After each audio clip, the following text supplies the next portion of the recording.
Evening at the Movies is a proud member of the I Did Not Make These Rankings podcast network. Other shows in the network include Mass Debaters, The Sip List, Crushgasm, Love is Black, Men Are the Prize, Crime Rewind, and Literature Reapers. You can find out all about our shows and more at idnmtrpodcastnetwork.com. Happy listening. Hello, greetings and salutations. Welcome back to everybody's favorite movie-based podcast, An Evening at the Movies, the podcast where we, because Harvey loves it, eat stale popcorn and drink watered-down sodas and talk about all of our favorite movies and why we love or do not love them or are creeped up. So, with all that said, that was a mouthful. We are joined by one half of our co-host team tonight because the other one may be coming down with bronchitis. Oh no! Hopefully not the COVID, but she's taking another test tomorrow to verify. So we send our best wishes to Amanda for a speedy recovery because we've got big stuff coming up here in the next 3 weeks. She needs to get herself healthy so we can do this shit. That and we just want her to be healthy. That too. Plus, we miss you, Amanda the Panda. Amanda's health is like secondary to An Evening at the Movies team. All about the business. We know you're kidding. Somebody's watching us right now, and I really hope to God it isn't her because if it is, I'm in deep shit. She knows. We love you, Amanda. We do, and I'm just freaking busting your chops. So, you couldn't tell by her voice. We have the half of the team that is here with us this week is Miss Shana Banana. Hello. Ready to get creepy. Well, I feel like you have, a free carte blanche to be creepy whenever you want. You don't have to get creepy if you stay creepy. Wow. Exactly. Wow. And also joining us this week, the man who requested this, I'm going to save all my adjectives for a later date and time, but I would just label it as movie experience. Mr. Harvey himself is with us. Welcome, Harvey. Welcome back, Harvey. Thank you for having me. It's been a while since I've been at an evening at the movies. This movie is ridiculous. This is not even the most ridiculous movie I suggested. Happiness, I think, is even more ridiculous. I've heard of that. Go ahead. I was going to say hashtag that movie is coming up eventually. That's creepy, like really uncomfortable. If you remember Welcome to the Dollhouse, it's the same director, and it's just ridiculous. But Midsommar. This movie and Happiness, not the same fucking level of creepy. Oh, no. It's two different levels of creepy. But ultimately, ultimate creepy on both ends of the freaking spectrum. Yeah. But we could start with Midsommar. Let's have some fun with this one. We're going to have some fun, all right. Mm-hmm. Again, another long time waiting in the wings to return to An Evening at the Movies guest that we have with us this week. Kevin is with us. Wait, what? As well. Kevin! I'm here? What? Yeah, exactly. What's happening? It feels like it's been freaking a year and a half. At least 3 decades. Right? I mean, has it been that long that we've been doing An Evening at the Movies? Sometimes it feels like it. Yeah, totally. Go ahead. I was just saying it feels like it's going on forever after the world ended. Time just doesn't exist anymore. No, it does not. So before we get started really quick, I wanted to do a quick rundown for everybody because one of our guests this week, Harvey, jinxed the fuck out of Reapers. Oh. And as of this week, we are no longer the #1 literature review podcast on Good Pods. We officially dropped to number 2. Oh, okay. But here's the thing. But our newest episode is going to be dropping real quick. So we're going to knock them off of their little self-imposed podium and we're going to get up there and we're going to stay up there, and I will donkey kick anybody who tries to take number one away from us again. Donkey kicks. Wow. It didn't take that long for that one to be mentioned. Donkey kicks. Nope. Let's get to it. Hiya and stuff.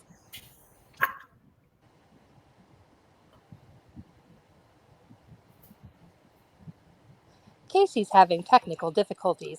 Please stand by. That's right. I didn't even notice he was mutated. Mutated. There he is. Oh shit. You're on. Did you accidentally just delete Midsommar from your memory? Ooh, don't do that. You need that. I love it. I love that movie. The movie's ridiculous. It's a good movie. It is. It's crazy. So I watch it like because I don't go for it for the like weird factor. Like, oh my god, this movie is so messed up. I go into it because like, yep, there he is. There he is. Atta girl. Yay, the mic.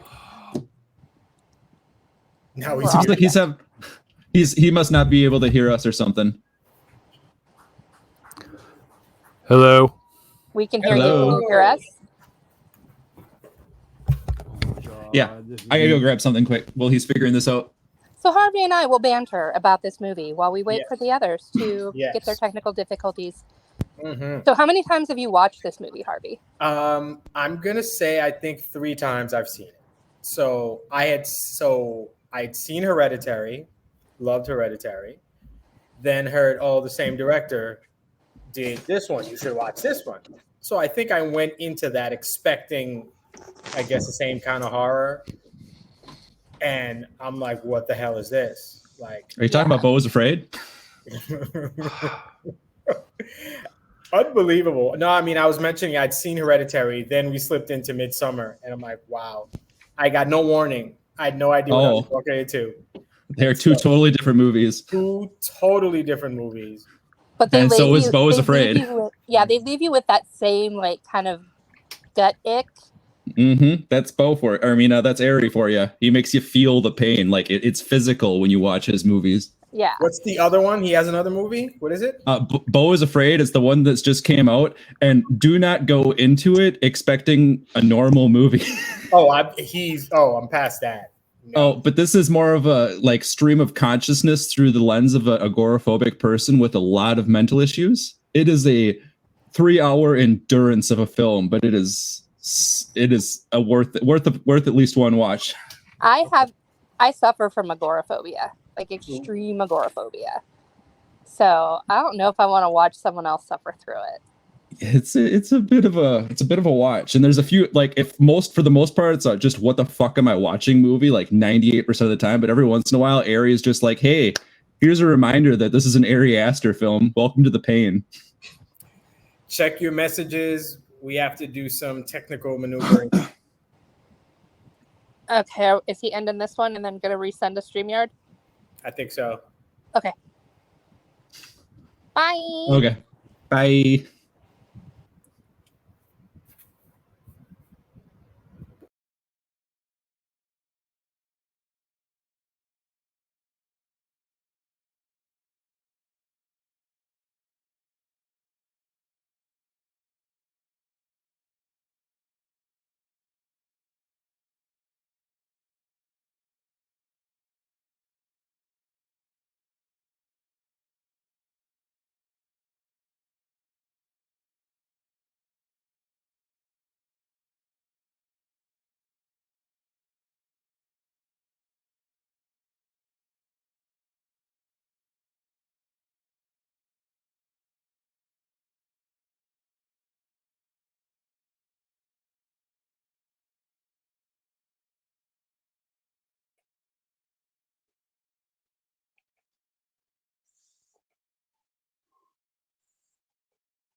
Can you hear me? I can hear you. Can you hear Yes. me? So we're still live, Awesome. and there's evidently 2 people still watching us. So That's as soon awkward. as the other 2 get their links and rejoin us, we can hopefully pick up where we left off.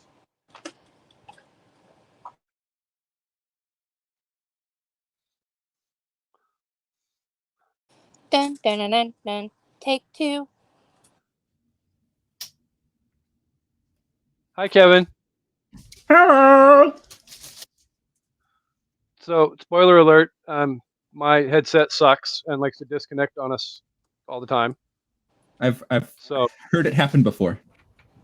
yes, welcome back to an evening at the movies. Hooray! We are You all missed here, my and song number where I went dun, dun, dun, dun, dun. Take 2. that was literally right as I was hitting add to stream for Kevin. So, with all that said, I apologize to everybody who was listening because we actually had like 4 people watching at the time my shit disconnected on us. So, my headset is crap, and or my laptop has a loose USB port that I need to get fixed, and I will be working on that. Hopefully, I will not be touching said cord for the rest of this episode. So hopefully that does not happen again. So, yes, as I was referring to when I was so lovingly disconnected, we did lose our number 1 spot on Good Pods. But like Shana said, we got our next episode coming up literally like a week from Monday. So I'm not worried about the fact that we're going to be number 2 for long. That show that And unseated us, sometimes a big number gonna- 2 is good. it can be very releaseful Energizing. and relaxing. Yes, exactly. And we will not be naming the show that beat us out for that spot because I'm still a little bit bitter. So They don't matter. that show, just know that we're in a week. We're coming for you, and we're going to bitch slap you back They to don't know who Bangkok. they're fucking with. Exactly. Our tagline on the show is "Don't fear the Reapers. You need to fear the Reapers because we're coming for you." Nice.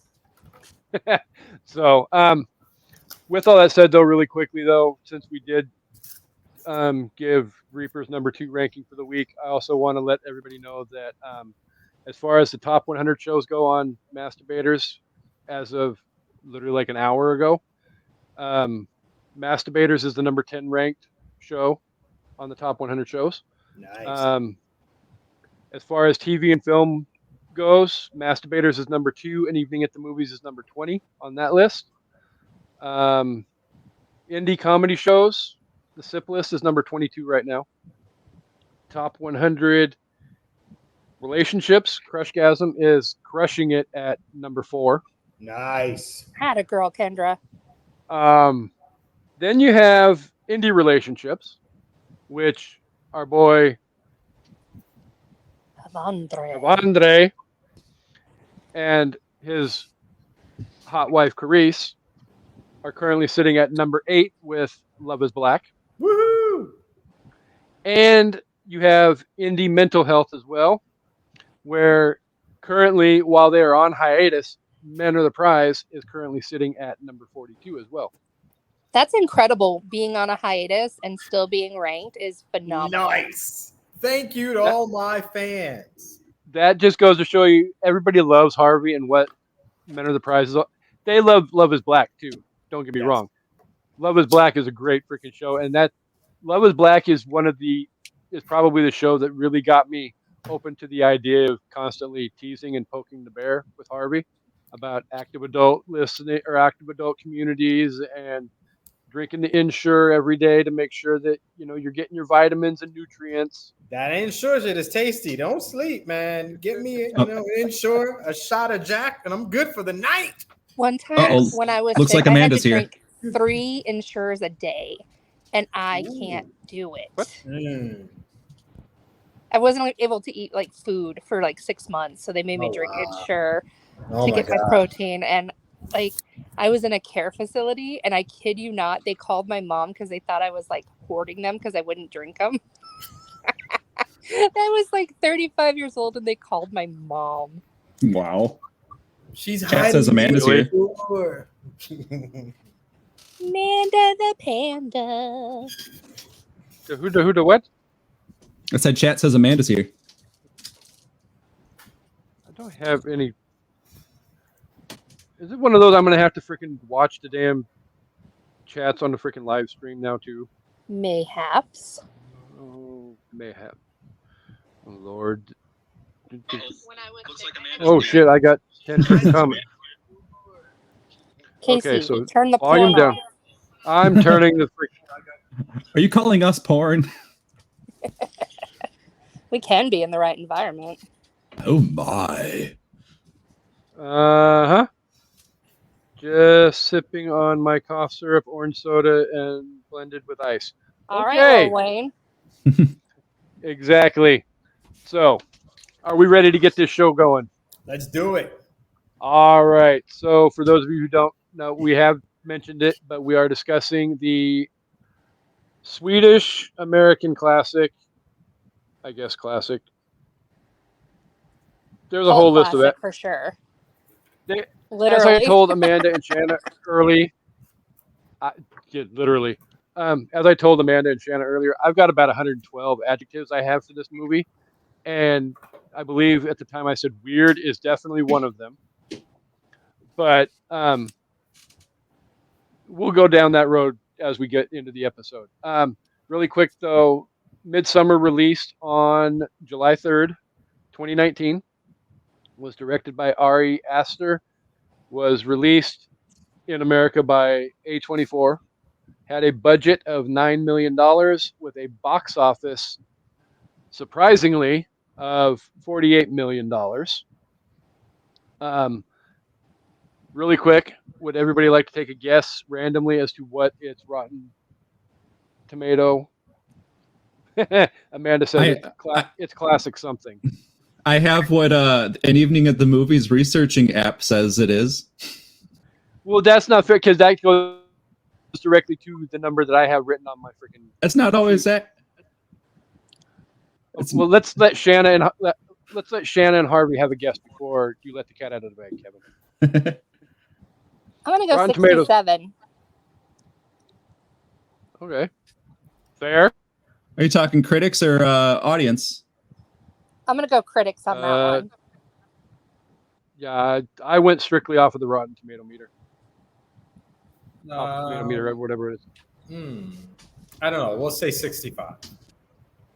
And you both would be wrong according to my numbers. Kevin, what number did you have? According to the researching app, which isn't always accurate, it says 83% for critics and 63% for audience. Oh, the critics liked it? That's interesting. Yeah, evident, because the number I pulled off was the tomato meter said 83%. Nice. Which I could get on board with that. By the way, the other half of the co-host team for An Evening at the Movies chimed in with a guess of 53% as well. Not a big fan of this movie, by the way. I loved it. I can see why people wouldn't like it. Some people who don't like slow burns, if you don't like slow burns, this is not the movie for you. No, and this is definitely one of those movies that is a slow burn. I feel like it took a little while to get through the opening of the movie, but once you get through that opening of the movie and get to a certain scene at the bottom of a cliff, shit starts to pick up really quickly from there. I knew what was happening the instant that scene started, pretty much. Right? So, let's see. Well, let's start at the beginning of the movie for our first discussion question. Do you feel, and I hate trying to pronounce foreign names, and I know I heard it throughout the damn movie, and I'm still probably going to butcher it, but Pele had anything to do with the death of Danny's family? No. No. I don't think so. No. No, I can see why people would make that theory because he foresaw it and like was like already fascinated with her pretty much, but no, I don't know. So I said that only because of the fact. No, Amanda, they're not.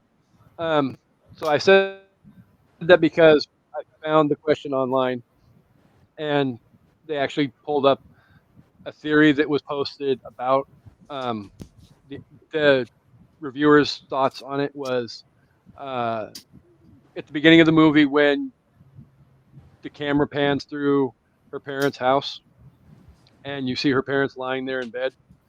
You have a picture of Danny on the nightstand next to their dead bodies with like a thing of flowers. Well, they weren't dead yet. They were still breathing in that scene. Yeah, they weren't dead yet. Okay, yeah. It wasn't very freaking far off. Spoiler alert. Almost. It is a difference between alive and dead, man. It was pretty much the moment of death, probably. Right. Probably still. But at the same, I also watched it both times. I watched this version, not the original freaking greatest horror movie I ever read version, but this version. Got to do the director's cut version. Oh, why am I flipped? Oh, I'm flipped. There's a director's cut version. I don't know if I want to see a director's cut version of this movie. I definitely need to see a director's cut. I will be looking for that. Like, what else do you add to it? Oh my! I don't remember exactly. I'm pretty sure that freaking Paramount Plus, which I didn't bring up, is where you can stream this movie if you want to watch it, did not release the director's cut. No, Kevin Stoner, why is it crunchy?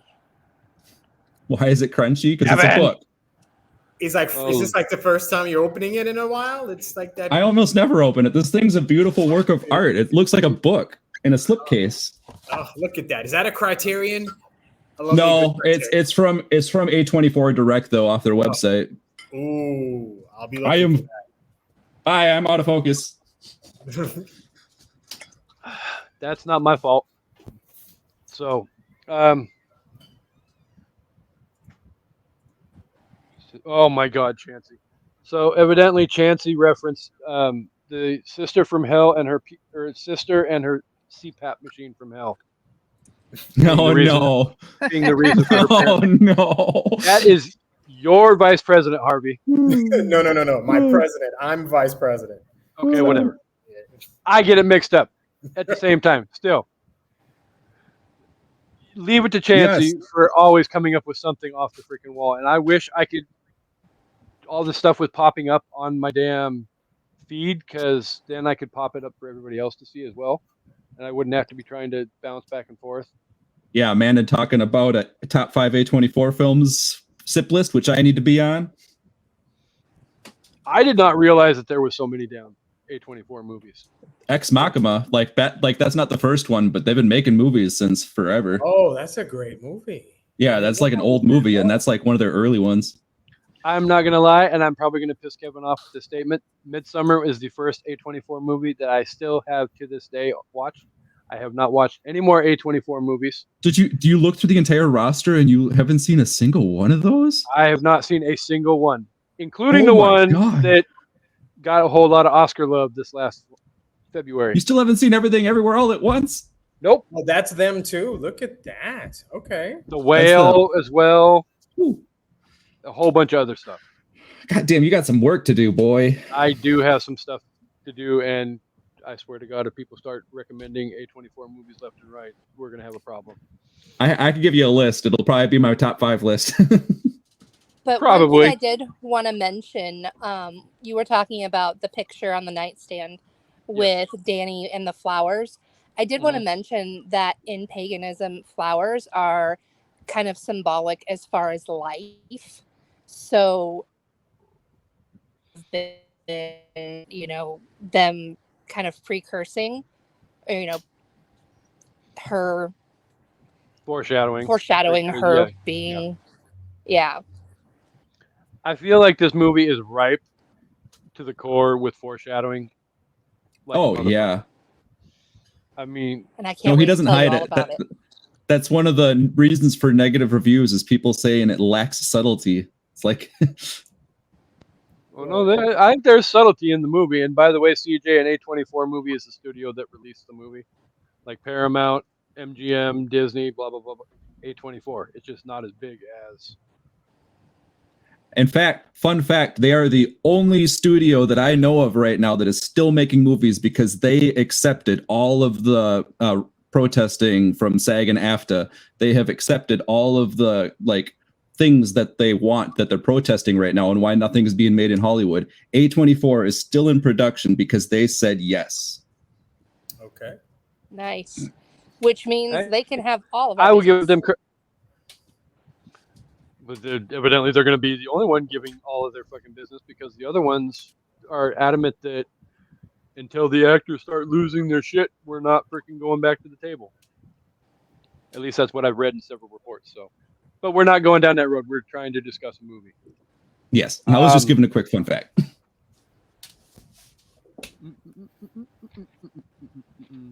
So,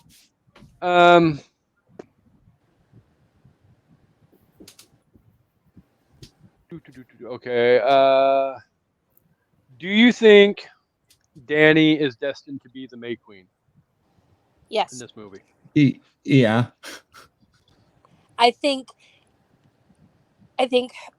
because Pele was obsessed with her, he kind of instigated the whole thing to make that happen. I think he, kind of finagled things and was like the game maker in all of the activities he was the ringmaster that kind of put everything in its place to end up with her, as the May Queen.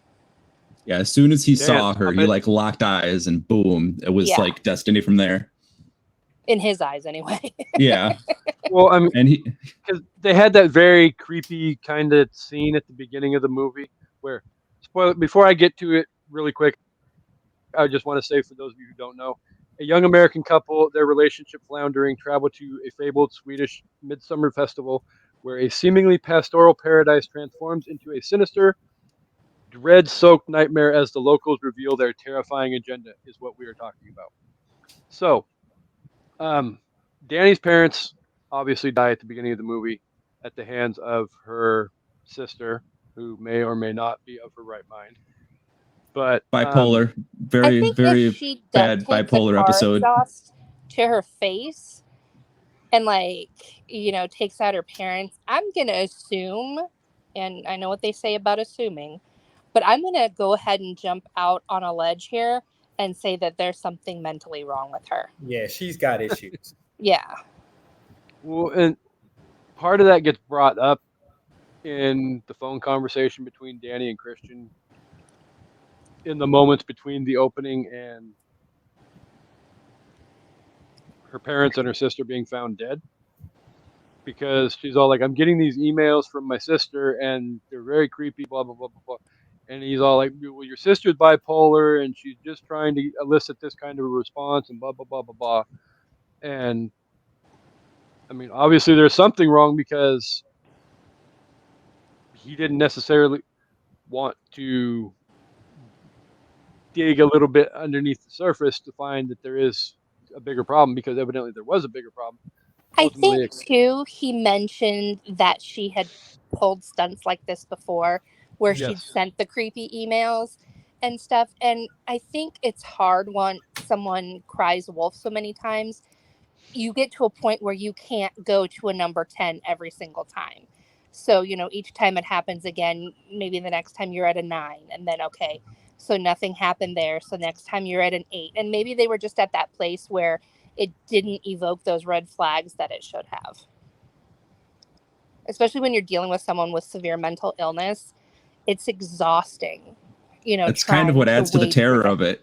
Yeah. Is the desensitizing that happens and the realism that can still be buried underneath it all. It adds to the horror of it all. You just don't know that is the time until it is that time. I feel like that's kind of a thing going when they go to this land, the whole desensitizing thing.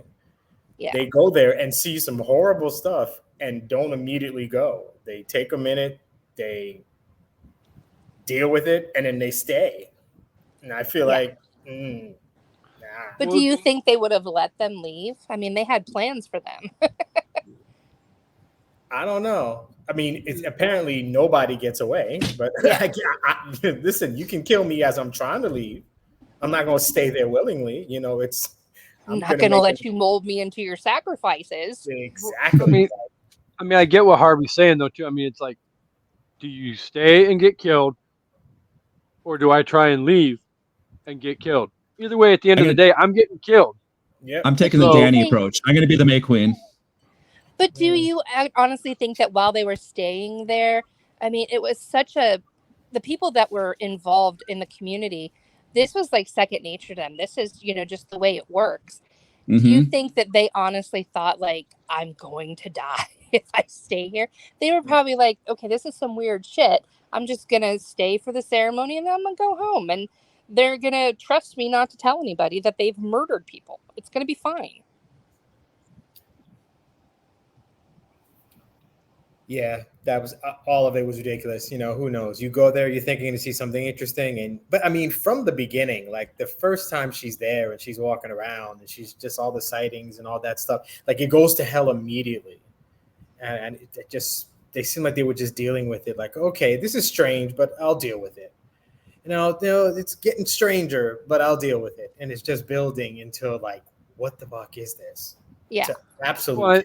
Well, I think that's where Kevin kind of brought up the whole point of like the slow burn in the beginning and I think it's a very good assumption as well, that because it's literally like step by step from the time they literally pull up in the car in that field in the middle of nowhere and they get out and they're meeting all these other people and then they start the on foot journey to the village or whatever you want to call it, commune, cult land, whatever. Home. But okay, home. And they were pumping these people full of drugs from jump. The whole time. So, I mean, that may have downplayed the seriousness of what they were seeing. They may have, who knows what those drugs were. They were obviously hallucinogenics. So also, people do some crazy shit. That was one of the most realistic renditions of psychedelics put into film like ever. The subtletiness of it and the fact that they're not like jumping into other dimensions. It just did subtle little changes in the background. They did a really good job with the visual effects of the psychedelics in this movie. Yeah, I'm not going to lie. I've never done psychedelics before. I, even at 46, have no desire to do psychedelics, especially after seeing this movie. I would if I knew I was in a safe place. Like with people that I trust that weren't going to murder me and put me in bear suits. I would probably try it. This movie, it reinforced every fear I have about drugs. I've never taken a drug at all. I don't smoke. I haven't done anything. Well, I'm a weirdo. It probably makes sense that I've done drugs in my past. And I'm I have too. I don't like the idea of not having control. So any drug I'm assuming would throw me off. This movie was like why I never would. Like, I will be fine. And I would have to be so safe to even consider that. Like, my kids have to be hundreds of miles away. Like, it's got to be in this house. And me and the wife do it and nobody else is around. So nobody accidentally stabs me or something. So, I don't know. Just go on a trip to Norway. It's great. Oh, yeah. Because I'll fit in Norway. Oh, yeah. We saw what happened to the black guy in Norway. Of course. Of course. Yeah. The last image. I mean, out of all of them, he's the one that incited it the most, pretty much, though. Digging around in the book room. Yeah, he was told no, and he went out of his way to go do it. So out of all of them, he's the one that triggered it the most. And then fucking Christian, after they get caught and the elders talking to him, he's like, I just want you to know I had no part in this and we do not. He was a little punk ass. Oh my goodness. Dude. Little like, we don't associate. Would he really consider him a friend? Like, are you serious? You traveled to another country with him. Yeah. You took hallucinogenics with him. Your girlfriend borrows sleeping pills from him. You're collaborating with him on your thesis for your college degree. Unwillingly. Yeah. Exactly. That was painful to watch in itself. Like, hey, oh wait, that's my thesis now. Thanks. He's like, the original. And then Christian's like, yeah, I hear what you're saying, but I'm going to do it anyway. Yeah. Oh my God, Christian, he's such a piece of shit. Because it started off okay to me. I mean, Christian clearly wasn't the best of boyfriends. He was there. He was supportive. Probably went through a lot of stuff. I think they kind of they eased into the point like he's probably dealt with her having a lot of problems and he's been supportive. But so like in the end, had he should have left, it would have sucked. But he'd still be alive. Yeah. Because then he's not going to Sweden with these people. He's not hanging out with her and such.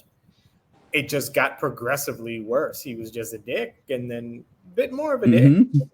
He just compounded the entire time. He just kept making it worse. Exactly. I was on his side for a minute, and then oh my God.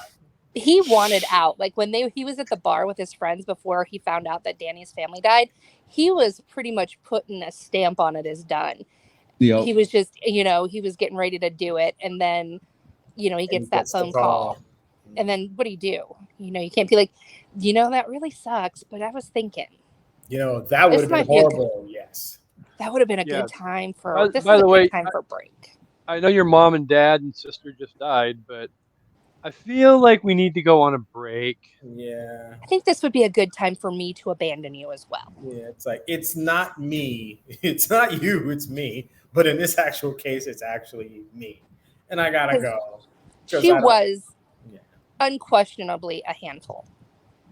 Because every problem that she had, she carried on her back, but then she depended on him to carry some of that load too. Yeah, she gave him way too much rope, like forgetting her birthday and all these things that happened. It's just. But Billy didn't forget. First of all, Billy knows everything. I have never dated somebody who ever gave me a free pass on forgetting their birthday or an anniversary or anything like that. If I forget a date like that, it generally was a custom with, 5 across the eyes. Damn. Damn. I'm saying, I don't remember my own birthday half the time. See, I'm a cunt though. I'll break up with someone before their birthday, so I don't have to give them a present. You're fiscally responsible. Very good. I am. I'm frugal. The day before Christmas. Like I was thinking. We have good times, but I think, we need a break. One time I dated this guy. It was like a week before Christmas. And we went out to dinner and he brought the Christmas present for me with him. And I was like, well, shit. I was like, oh, I'm waiting for yours to get here in the mail. Oh. And then I broke up with him because I'm evil. I'm terrible. I'm a terrible human being. Wow. Damn. Yeah. Damn, Gina. It is what it is. It so is spicy. I have come to terms with that I should just forever remain single because my friends tell me I don't date assholes. I am the asshole. Wow. Yeah. Yeah. Well, he definitely was the asshole. Christian was the asshole. He just progressively got worse. Well, I mean, even to the point, and I have to bring this up too as well because Harvey's president officially sent me a message earlier and wanted to make sure I brought this up because Christian is such an asshole that even while he's cheating on Danny at the end of the movie with everyone, well, yeah, literally orgy central, and he's got naked old lady behind him, literally hands on his ass, pushing to make sure. And sometimes you need that extra, No, sir, Christian, you're not pulling out here. That was the most comfortable scene in film history. By the way, Christian is a piece of shit, yet apparently he was able to maintain his erection for quite a long time. Yeah. One, I don't think I would have been erect to start with all this shit. No. I'm not getting there. And the fact that he was able so to many months. Thanks, Amanda. She's a fluffer.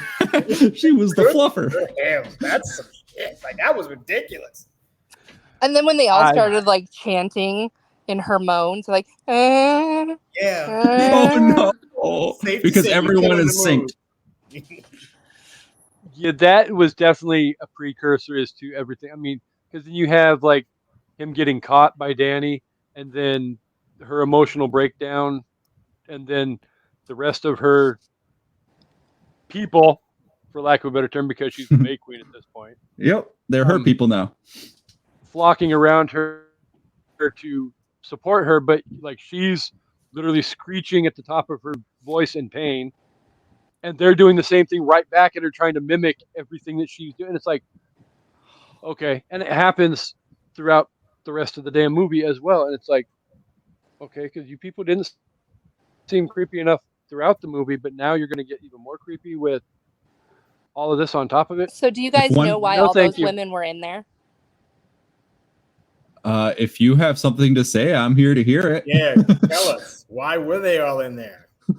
Because essentially the girl that was being fornicated with was essentially the vessel. So it's a community. So when she is pregnant and gives birth, They all do. It's the baby for all of them. It's the community's baby. That's why they all scream at the same time and everything.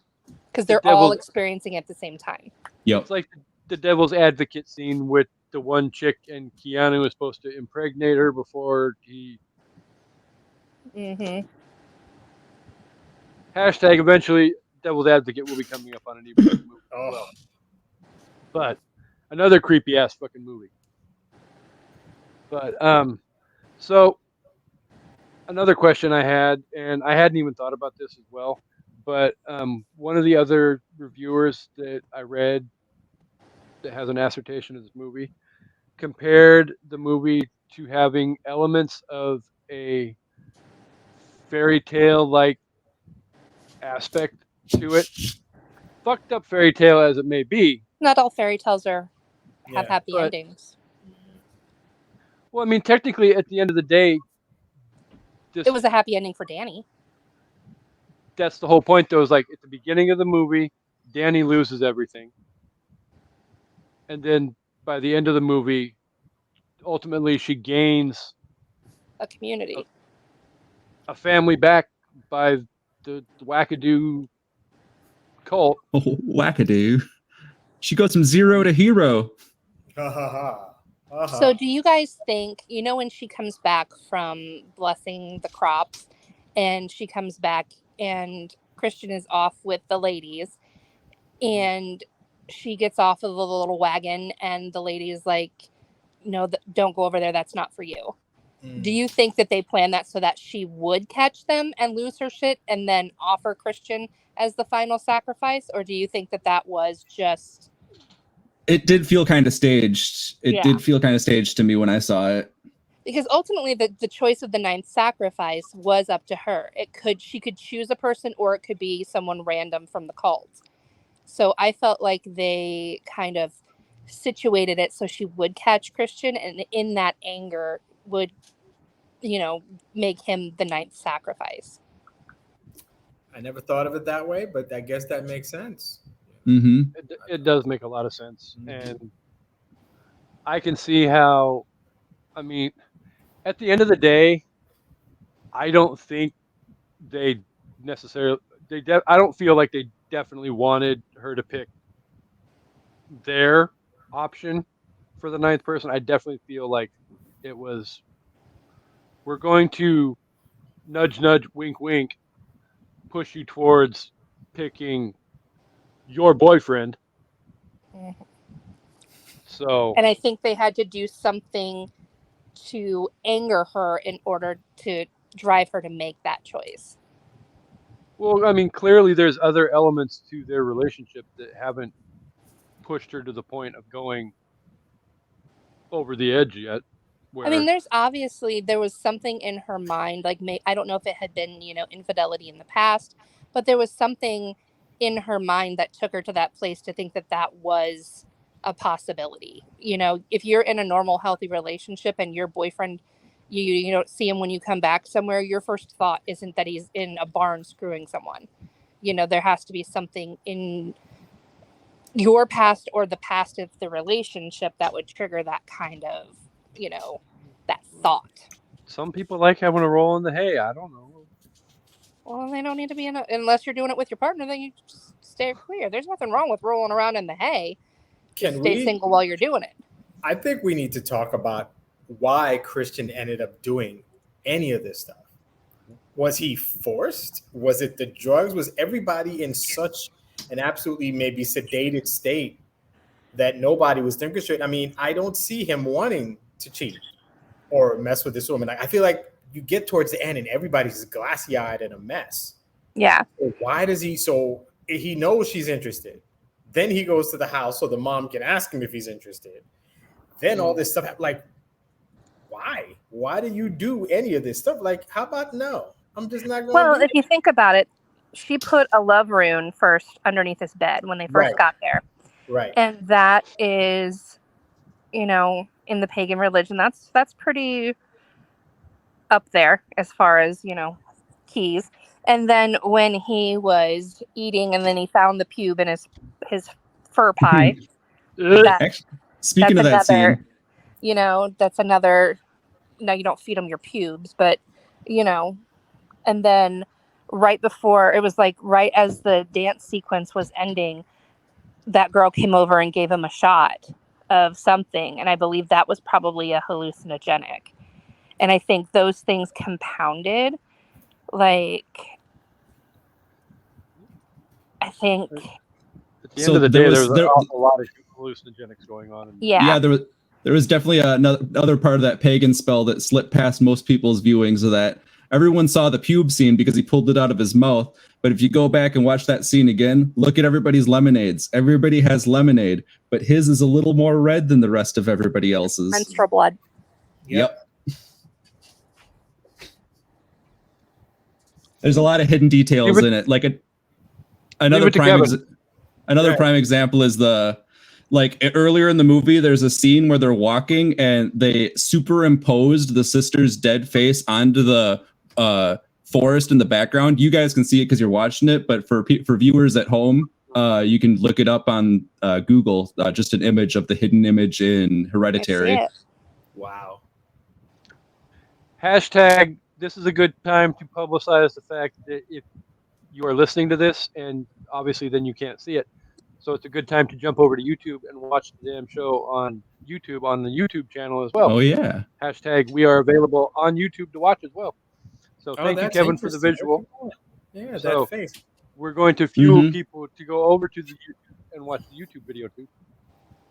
So, just out of curiosity, out of the 9 sacrifices, who do you think had it the worst?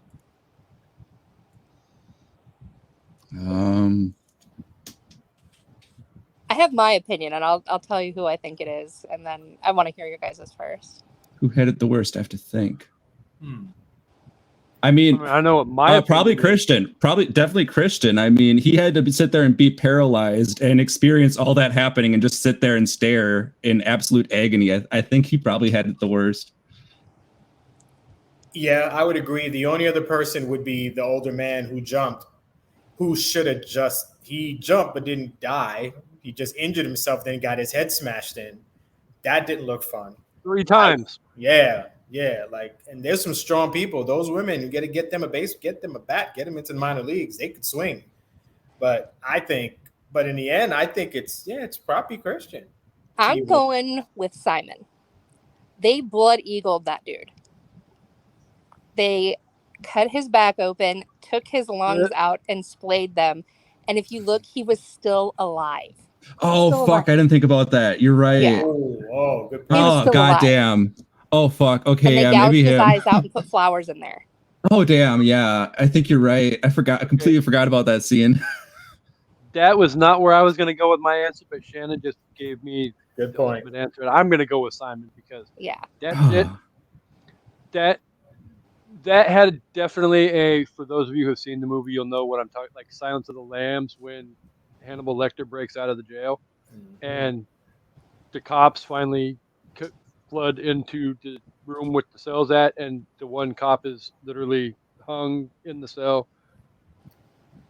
filleted open wide for the whole world to see his insides. And the history behind that is actually for like disgraced people who were not intended to go to Valhalla. They could request death by a blood eagle, and if you could get through that experience without making any noise, they would open up the gates and let you in. Oh God.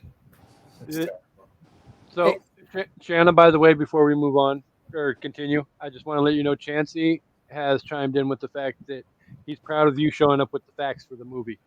You're doing a bang up Yep. job. Thanks, Chancy Pants.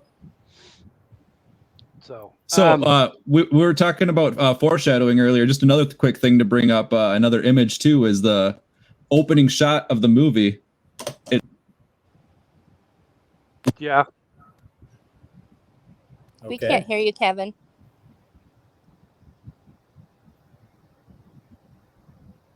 Kevin's having technical difficulties now as well. So, for those of you who will be listening and not on YouTube or Facebook watching us, I'm back. There you are. Oh, there you go. Kevin has art depiction from The mural. said wackadoos, the mural. Thank you, Shanna. And yeah, definitely a lot of foreshadowing in this art as well. Yeah, it's literally the opening scene of the movie. It has the entire plot of the movie just as a painting, as the opening shot of the movie. Ari Aster's just like, hey, you heard of foreshadowing. How about entire movie foreshadowing in the opening shot? Wow. I also thought it was like super weird, the communal sleeping room where everybody slept. Like, and then there's just that baby constantly crying. Yeah. Like, constantly. Like, can you not give that baby some hallucinogenics and shut it up? Damn. I mean, I know you can. And everybody had drugs. She had a sleeping pill every night. Like everybody was just, oh my goodness. And you know damn good and well TSA is not letting you take those fuckers international. Mm-hmm. Where'd they come from? Mm. Unless you're shoving them in, rectal cavities, you're not getting those past TSA. My knowledge of the situation has always been like when you go through customs, even with the carry-on, you got to open that shit up, and they get to go through your damn shit to make sure you're not smuggling anything. So, how even like what Josh got his sleeping pills through customs? I guess we'll never know. All right, I have a question. It just occurred to me. So we know everybody who came, nobody survives it. We know where Josh is. So my question, who was the girlfriend? I'm not good with all the names. So we know we've got Christian, Danny, but Ingmar, his friend, and his girlfriend. Ingmar, what happened to that other couple? The guy died, I'm assuming, right? I believe They left. So, yeah. Did they actually go? I don't. Did we ever see their bodies? That's what I was wondering, because of the people who died. Why did they get away? And hold on, why does she get away? Okay, so he leaves and he just goes. That's why I don't think he made it, because the story sounded ridiculous. About him leaving? There was only room for one person. They weren't predestined to be part of the For Life. So I guess so. Because they weren't friends of Pele's. They were just there kind of as tourists. So I think that Pele brought those people there. The 4 people were there to fulfill their part of the sacrifices. So I think that's why they were allowed to leave, or they weren't killed ritualistically. They were just killed. Yeah. Okay. Yeah, I was confused about those two, because I'm like, why would they? Why we didn't see their bodies? I assumed that they didn't make it. If they did make it, if they did get back home, they were dinner. Yeah, they can't. If you think about it, you can't let anybody out of that village that's seen that. Exactly. Shit. That's the thing. They couldn't have survived. They got to go, because if they get out, they're going to tell somebody. Well, didn't they also like leave mysteriously, where they left earlier than they said they were going to? They left earlier than they said they were going to. Oh, I don't know. I didn't get a chance to rewatch it. It's been a while since I rewatched it, so it's not fresh. So after they see the death, and then they're done and they're gonna go, and the couple's ready to go, and then she all of a sudden can't find him, and he's like, "Oh, he left. He got driven there," and none of it made sense. Like it was she knew it didn't make sense. Right. It was a 35-minute drive to the train station. Mm-hmm. Drop him off, come back and get her, but like the train's leaving in 70 minutes or something. Like you not getting out. Like none of it made sense. I would have started walking. Yeah, I think they said the train leaves in like 90 minutes. It's a Something like that, 90 minutes, but it takes 35 minutes to get there, which means it takes 35 minutes to get back. But And then you got to go 35 there minutes- all over again. And then you got to go all over again. You're probably not making it. So No, because 35 plus 35 plus 35 is going to be 105, 35 and 35 is 70. Look at Harvey with the math. Yeah, they're not making it. So let No, me ask you this: if you And guys, they also precursor, just a second, Shan. They also precursor with the fact too, because the guy said, "Well, I could have sat on his." Oh no, we follow traffic laws in this country. Yeah, I thought that was hilarious. Yeah, we Yeah. follow traffic laws. well, it's like- you too. It's fine. Obviously, you're not speeding then to get back and forth and back and forth and back and forth to get them both to the damn train in 90 minutes. What you gonna say, Shan? So if you guys, and I know we're all smart enough, hindsight, don't go to Scandinavia during That's my Midsummer. people. I'm not going. Yeah, I'm pagan and I'm still not going.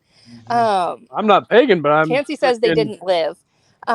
So if you guys somehow found your way to Sweden during Midsummer Festival and you saw these items, or not items, but these activities taking place, would you stand to your own principles or would you try to acclimate to survive? I'm getting the fuck out of there. Yeah, I the Homer Simpson's meme at the bushes. I try to do that and then leave. I'm See, leaving. I'm fat. I'm not stealthy. I'm not getting out of there unnoticed. Hell, we're in Scandinavia. There's nothing. For me personally, there's nothing I can do to sneak out of that situation. No. Yeah, I'm a sore thumb in that place. No, So, no offense, but yeah, like Shanna said, Shanna's a big person. She's It's not okay. You getting out can of say there. fat. Hey, I'm just trying to be politically correct. Okay. Obviously, and no offense to Fat Harvey is fat. at all, That's fat. but I get what Harvey's saying too. Freaking Scandinavia fat and being black is Norway, black. Sweden, Finland. There's not a whole lot of people that look like Harvey in Oh, hell no. Scandinavia. Oh, hell no. If I go there, So- I mean, I want to go there one day. I'm going to be extra careful based on watching that movie again. But if I see, I will not be going out in the country. I'm saying, No. I see anything remotely interesting. If I see people in white and they're dancing around, that's it. I'm out. That's enough. big old yellow triangle house. Oh my God. That's a Picking whole flowers while- that's like my last question is about the yellow house, but we're not there yet. And if anybody tries to blow boner smoke in your face, run. Oh my God. Boner smoke. Wow. Like, what if that was like Um, essential oil Viagra? Like that they gave me? Oh, yeah. wow. Mm-mm. All right. So I had to I'm call gonna this go ahead. performance anxiety. not performance anxiety. Not anxiety. Uh-huh. We're not going down that road. You started it. I got one. I did, but I'm cutting that shit off before we go too far down that fucking rabbit hole. I got one more discussion question left. I think it needs to be the last one that we do. So if Harvey's got a question about that little creepy yellow triangle behind So you, my question, so do they rebuild that house every year? Yes. Yeah, it's like Burning Man. Okay, I don't know. Okay. And I don't think this is a yearly festival. It was like Every I 80 forgot. years or 89 years Well, or that's the something. main one. I think they have a different. I forgot exactly how the logistics of it all worked. But yeah, the main one happens every 90 years. But I don't know if it's yearly or like every 4 years or whatever. They have like intermedium like festivals. But we don't know exactly how those go down. We only know how the big banger goes. I And do you know know- that pagans I don't celebrate want the people solstice to every find year, out either. but Okay, it's then it not probably like is a yearly thing. It probably yeah, is it's a just yearly not thing. a big, it's like where the stars align, the astrological stars align, and the planets align, and that's what creates that 90-year celebration is like all of it coming together. But we do celebrate like summer solstice and fall equinox and all that good stuff. Yeah, so I thought that was interesting. As Oh. soon as you saw that place, you knew it was going to be important. Like, oh yeah. They just did it. Also, how about all of the mysterious? You can kind of see them in my picture. All of the mysterious Oh, I'm in the wrong. Got the wrong thing selected. I can't move it. Okay, all those like things along the edge that are just covered in tarps. They're dead Like- bodies. Yeah. Like that's what we assume they are, but maybe they're not. Like it could be something else. Like I don't know. who knows what it is. Yeah, I'm gonna go dead body. That is the one time I'm gonna say I would. This will be the one time I will make an assumption, and it will not make an ass out of you and me, because that's fucking dead bodies. I don't care what anybody had to say. I think it was weed. Oh. They're mushrooms. Yeah, they're just growing a bunch of mushrooms back there. A You bunch got of to drugs. keep it dank in there. You got to keep it damp Like, and where dank. do you think the drug supply comes from? Ooh, what if they're Yeah. growing mushrooms on the dead bodies? Ooh. Yeah, exactly. We're all right. Nice. But just another Ooh. reason not to step foot anywhere near these people. I'm not smoking dead body fungus. No. Mm-mm. Not Yeah. willingly, You- anyway. You eat it. It's part of the appetizer. I'm Yeah. not eating. I'm not smoking. I'm not snorting. I'm not drinking. Nothing. I'll eat. If I'm going to Sweden, I'm bringing MREs, and I'm not using their water. If I'm going to Sweden, I'm staying in the southern tip where all the damn cities are, because I looked on the damn map, and the city that this cult lives in is like halfway up the damn country, close to like the Arctic Circle. No, thank you. So All this right. May, That's the I'm reason planning why a it's- trip. I'm planning a trip to Sweden next May in 2024. Like, who wants to come? Nope. I'll stay at home. Tell me I'll about go. it when you get I'll back. go. Thanks for the invite, Kevin. I got I got a friend who said that he has these like people. They throw a party there like every year. Haha. That's all you, Cavs. No, I'll go. come on. Oh. Yeah. Okay, I got the Shanimal with me. I bet Amanda's down. She left, but I bet she's down. She won't come. All I Um, gotta do is just stay alive longer than everyone else and become the May Queen. There you I go. will I have no volunteer. chance because my stamina sucks and I have no lung function. So I mean, I will other volunteer ones- the Shanimal and DeAndre to go with you, Kevin. Shit.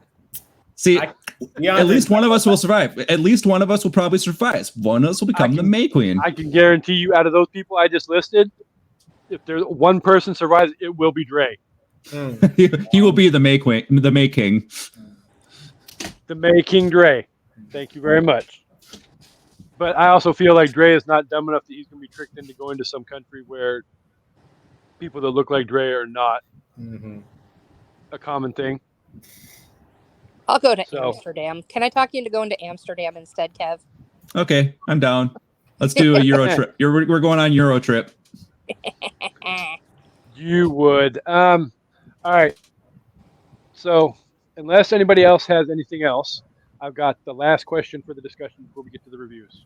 All right. What do you guys feel is the ultimate message of this movie? And follow that up with, does that message that you feel like the movie conveys, do you feel like it is a successful one? The message. Being human sucks, man. Don't trust the people. Be careful who you consider a friend, man. Yeah.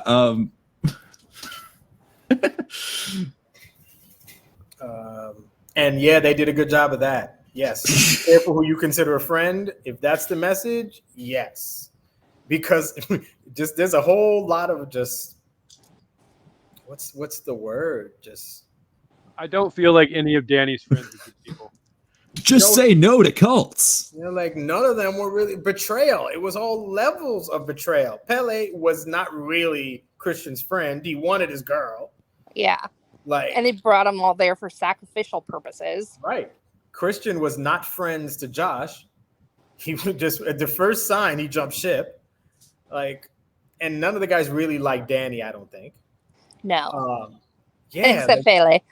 except Pele, right? Yeah, everybody else was like, dump She's her. kind. Yeah. It's like, Where the I fuck is think the button? my takeaway, my message of the movie is hell hath no fury like a woman scorned. She will sacrifice you in a bear costume. and then end up with your friend while you burn. So keep your PP in your pants if your name is Christian. Mm-hmm. Right. Do you think Keep if your he pee-pee in your not pants been if you're- a cheater, he would have still ended up as the sacrifice? Or do you think they would have made some other event that would have pissed her off so that, you know, because they were obviously trying to, or at least Pele was trying to, you know, make that happen. So do you think had she not gone in and checked and saw that happening, that they would have formulated some other action to make her angry? Or do you think they would have just taken the hit and put one of their people in a bear suit? She was angry already. She was. Him messing with the girl was like the final straw. Like he was just messing around, and that was just the last thing she needed to see, and that was it. Mm-hmm. Yeah. So for Midsommar, we got the meanings are for ChatGPT. I mean, the meanings of Midsommar are grief and coping, toxic relationships, cultural relativism, the role of community, and nature and paganism. I can get on board with the nature and stay away paganism. from the pagans. I don't know. No, do not stay away from the pagans. I'm your neighborhood-friendly pagan. Those pagans. Yes, I'll stay away from them and the pagans from Dragnet. Stay away from them too. Yeah. Yes. Yes. People against goodness and normalcy. Hashtag maybe getting discussed in 2 weeks on I Did Not Make These Rankings Podcast Network drafts. But you have to tune in to find out. Woo-hoo. So, all right. So, as a whole, everybody's going to get a chance. What are your overall thoughts and impressions of the movie as a whole? And go ahead and rate the movie out of 5, whatever you would like to rate it out of. Who do you want to go first? You go first. Oh, ladies first. Ladies first. Okay. I don't always do the ladies first thing, but Harvey said it, so. So I feel like this movie is one of the main reasons people are afraid of pagans. I think that is, you know, we don't sacrifice people, at least not in my branch. But I would honestly give this movie like a 4.5. The symbolism and the history that they offer is pretty spot on, minus the, you know, sacrificial offerings to whoever it is that they're worshiping. No sledgehammer rocks? Yeah, no sledgehammer rocks. I mean, Aww. there are some cultures, or not cultures, but some covens and sects in paganism. You know what you said. That do believe that in order to not be a burden to their families and to relieve themselves from the pain of getting old, they don't jump off of a cliff and then get their skulls beaten in, but they do, you know, ritualistically take their lives. And that's, you know, not something I'm on board with, but it does happen. So, I mean, the fact that they did it in a way so that they could be part of the sacrifices, they did it so that they could take the burden off of other people in their commune and community so that they wouldn't have to take that spot. Because if they didn't do it, it would have been someone younger who had what they deemed to still have value to the community. So I liked it. I thought it was pretty interesting. Kevin, would you like to chime in next? Cults are terrifying, man. Like, I've always been fascinated and terrified by the entire, like, just cult culture. Like, it's so psychological and manipulative, and like terrified is just like the ultimate word that I can think of. But so I heard about this movie for years before I watched it, and I don't know why I never watched it. But then when I finally did, it was just like mind-blowing. Like I instantly fell in love with Ari Aster. Like, this is the first film I saw by him. I saw it before I saw Hereditary. And if it's hard for me not to give it a 5 out of 5 just because of like how much it stood out to me, like as just visually stunning. Like I got the 4K Blu-ray, and the story just like when you can physically feel the pain coming out of a film, that's something that Ari Aster is like a master at. He can make you feel physical pain just coming out of a film.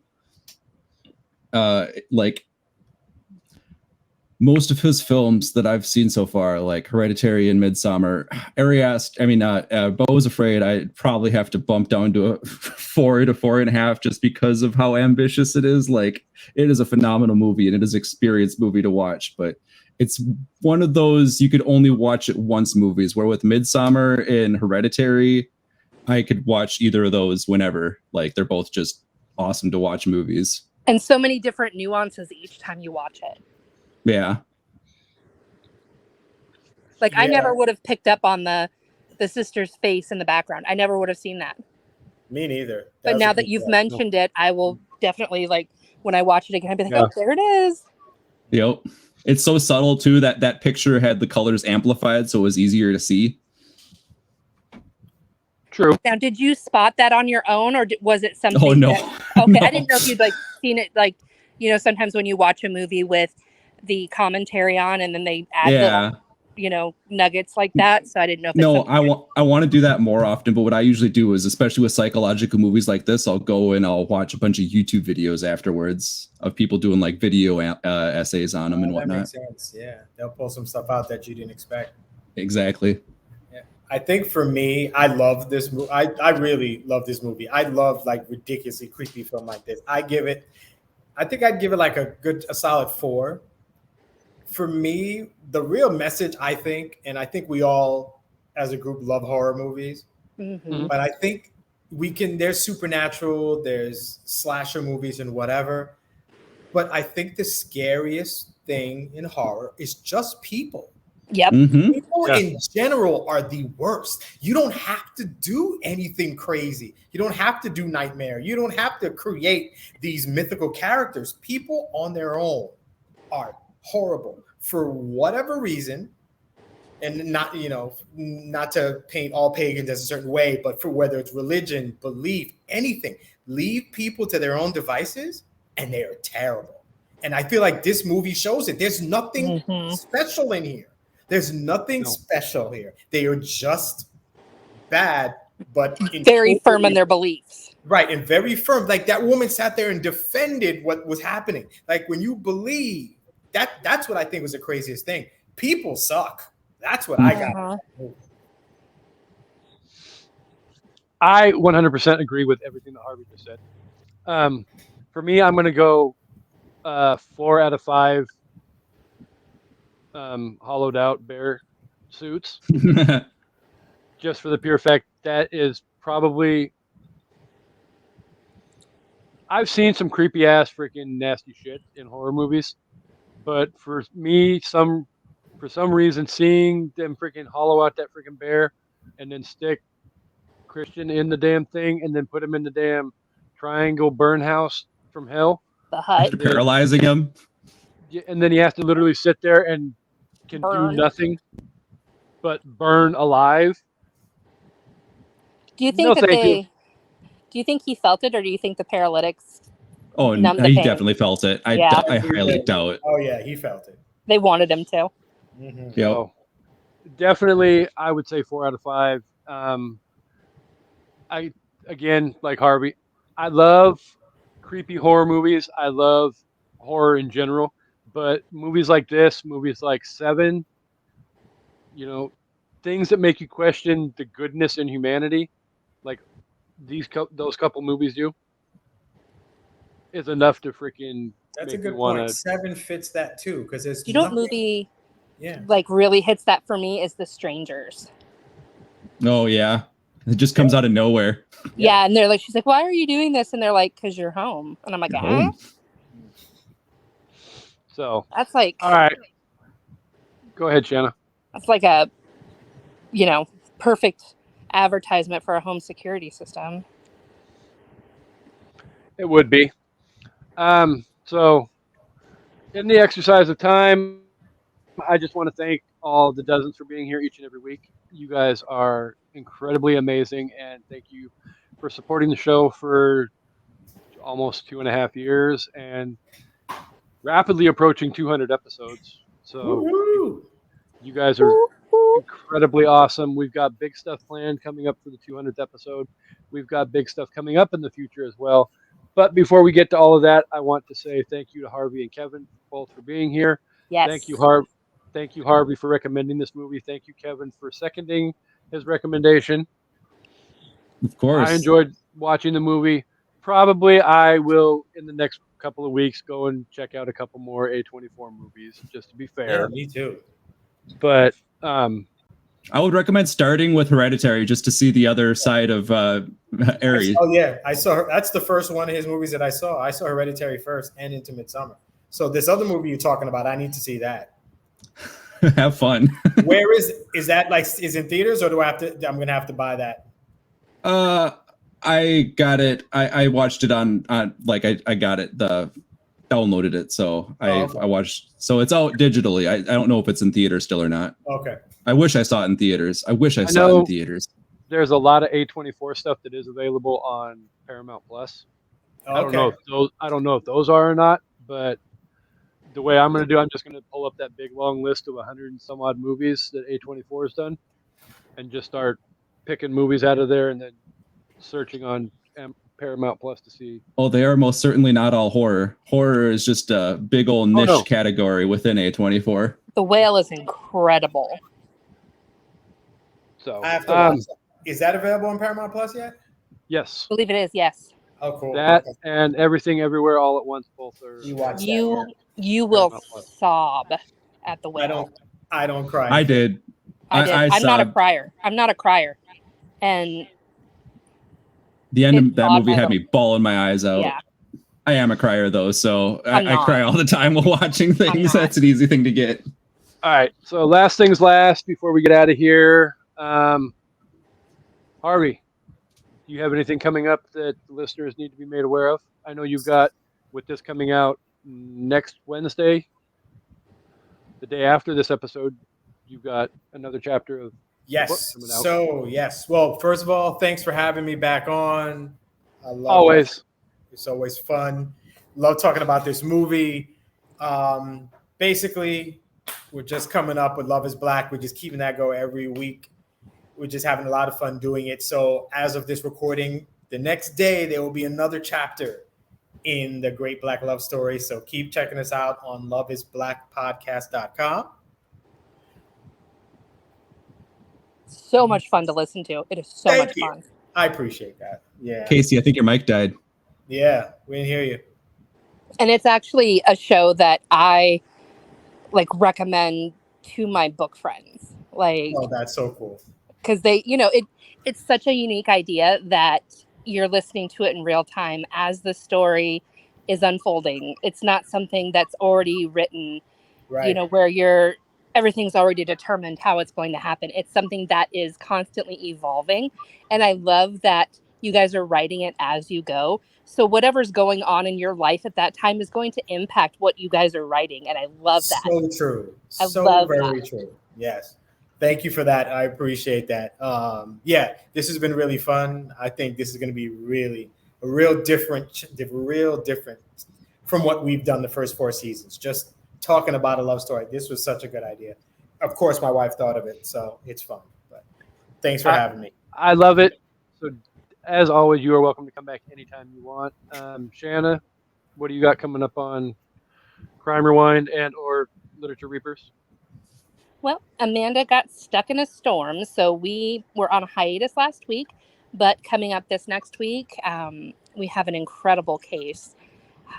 It's one I was working on all last week, and I could have gone alone, but it's one I really want to tell Amanda because I know her head's going to implode.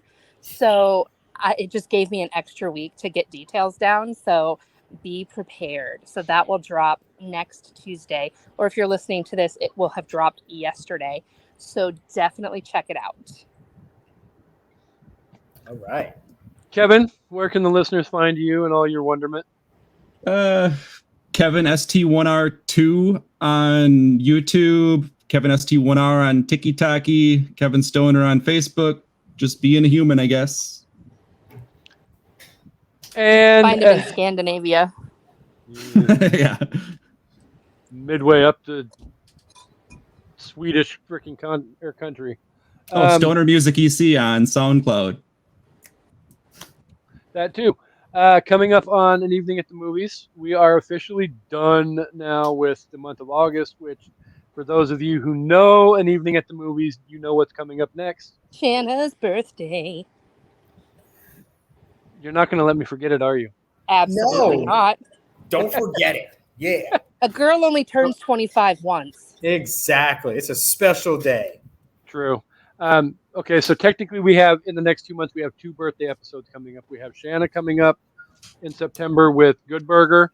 And then in October, we've got Harvey coming back again with us to discuss So I Married an Axe Murder. I love that movie. I saw it in theaters. It was so good. Did you? So did I. did. We old. Damn. Oh, I can't imagine how funny that would have been in theaters. That's such a good. Active. There, 75% of this show is all headed for active adult communities. I would just say that right now. Other than Shana and Harvey's birthdays coming up in the next 2 months, also Stephen King Birthday Bonanza kicks off on September 6th with Carrie. The week after, we will be discussing Salem's Lot, The Shining with Tim Arnold from The Overlook, Creep Show and Cujo. And then in October, we've got Halloween Horror Fest with a bunch of Halloween horror movies coming up as well. And then in November, we will be discussing Grosse Pointe Blank. Lots of stuff.